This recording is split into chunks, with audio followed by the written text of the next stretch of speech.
Per me sono dei lavoratori esemplari, perché nella casa di riposo quasi metà del personale è a casa, Covid positivo, e loro si sono messi addosso i turni anche delle persone assenti.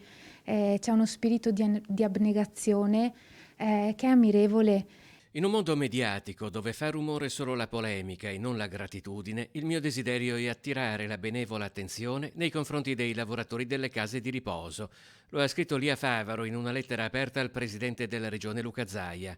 Lia è di Scorzè, la nonna è positiva al Covid ed è ospite di una RSA, un'esperienza che ha spinto Lia ad avere un contatto quotidiano con uomini e donne che lavorano in condizioni difficili.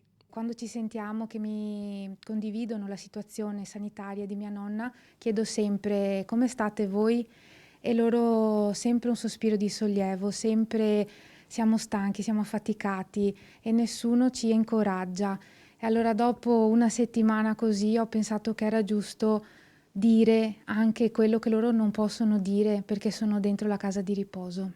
La lettera aperta che Lia ha scritto a Zaia per ringraziare pubblicamente il personale della casa di riposo della nonna della sua professionalità e umanità è anche un appello alla solidarietà per chi, scrive Lia, sta letteralmente dando la vita per i nostri anziani. Quello che a me arriva è il bene che gli vogliono gli operatori, che le vogliono e anche la cura. Dopo la chiamata chiedono: "Volete una foto della nonna, della mamma per mia mamma?"